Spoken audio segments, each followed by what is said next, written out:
So let's end with looking at the lessons from Venezuela and its 21st century socialism. And the first point I want to talk about is this. Commentators in Venezuela have said after the event that they didn't take the threat seriously enough. That when Hugo Chavez came in and started to talk about 21st century socialism and nationalization and various other ways to expand state power and control, many of them didn't believe that it would happen. They thought Venezuela was such a wealthy country. It had a well-developed economy. It had a strong middle class, resilient democracy. And after the disaster had struck, they said, we didn't think it could happen to us. And their message to South Africa is, don't believe that it can't happen to you. So what did happen, very much in a nutshell, the state oil company was packed with incompetent and corrupt cadres, which crippled its capacity, of course, rather like Eskom. And as I recently read, it's now rather being rescued by a Russian company instead, which may also lie in store for us. Expropriation, often for no compensation, was implemented for farming land. About 20% of the farming land was taken. Many houses, also mines, banks, and various sectors. And as the supply of goods began to dry up, so price controls were introduced, but that, of course, just pushed more businesses into bankruptcy. You also had collapsing infrastructure, particularly water and electricity, which sounds horribly familiar. And then you had hyperinflation, which just decimated people's earnings and their savings. The situation you have now is that 80% of people live in poverty in what had been a very wealthy country. Hunger has become widespread. 7 million people out of a population of 30 million have fled, making it one of the greatest displacement crises in the world. GDP has shrunk by 70% in the last 10 years, which is a staggering statistic. There's been major political repression, great efforts on the part of the opposition to push out the ruling party, to embark on reform.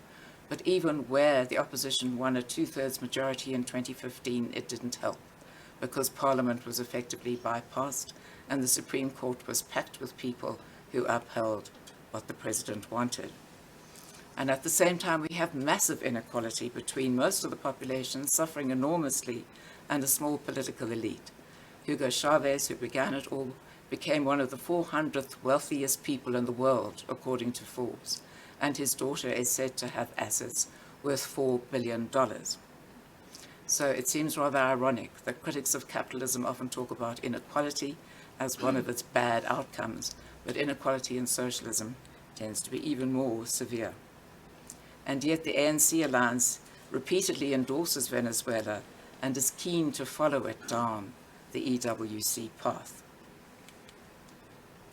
So it brings me back to the book, Countdown to Socialism, because I hope that what it does is to explain why it is that we are doing so badly in South Africa, why policies are so bad, why corruption is so great, why dysfunctionality is so pervasive, and also why the ANC doesn't try to reform. All of this in many ways suits the ANC. If you're to move from capitalism to socialism, you certainly can't do it in the context of a thriving capitalist society. But if the capitalist system becomes rather crippled and is ineffective and can't provide jobs, then, of course, the argument to shift to socialism is so much stronger.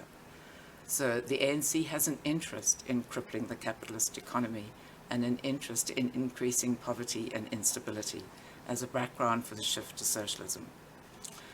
And what is extraordinary, since the ANC and the SACP make no bones about their commitment to the NDR and that it's the most direct route to socialism, what is extraordinary is that so few South Africans know about the National Democratic Revolution. And this is clearly because the commentariat doesn't talk about it.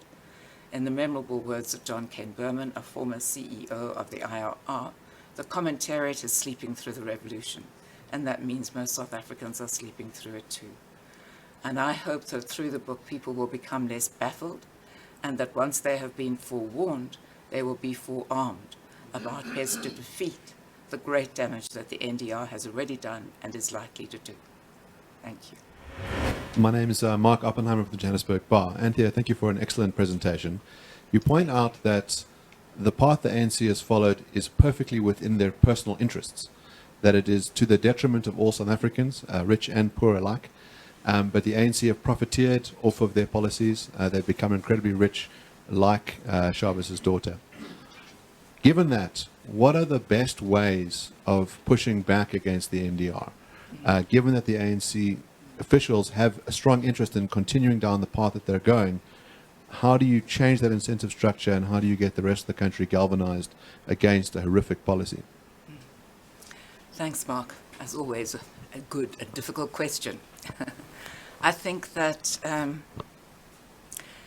one of the arguments to make to the wider ANC cadreship is that the spoils are actually quite limited. The people at the very top will do very well, but increasingly people who are not at the very top will find that they're not doing well.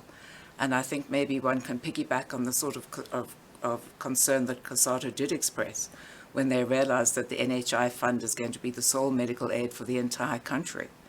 And at the moment, you know, they have the GEMS system. It probably works a great deal better than the NHI fund will. And so there was a concern, and the COSATU leadership will try and suppress that and bring them back into line. But I think at the grassroots level, there's certainly concern about how these things are working out. Again, there may be much more information to be made available, ironically, right across the civil service.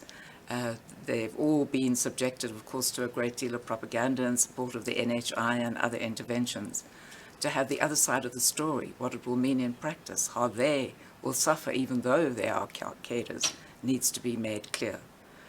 And then in terms of the wider ANC support base, I think the research that Bill Johnson did a number of years ago was actually fascinating in showing that the ANC support base is actually pretty moderate. They don't want this kind of thing.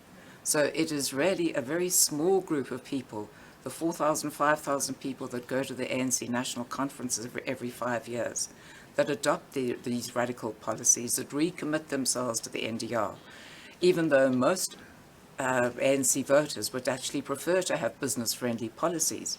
And that's why there was a great deal of support for Ramaphosa, because of the hope that he would bring them in, and probably now a disappointment that he hasn't succeeded in doing that. I would say not because he ever intended to do business-friendly policies, but many people still have illusions on that score. But we have a number of cadres who don't understand just how bad it can be for them, and a number of ANC voters who don't support what the party is doing. And the other point is we need to remember the imbalance in the 2019 election, when there were 10 million people that voted for the ANC and 18 million people who could have voted, but didn't go to the polls at all. Either they didn't register, or having registered, they didn't pitch up to vote.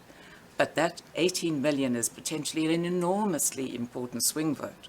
And if enough people there can be persuaded to go out and vote for opposition parties that aren't sort of ANC-light options, then we could see real change.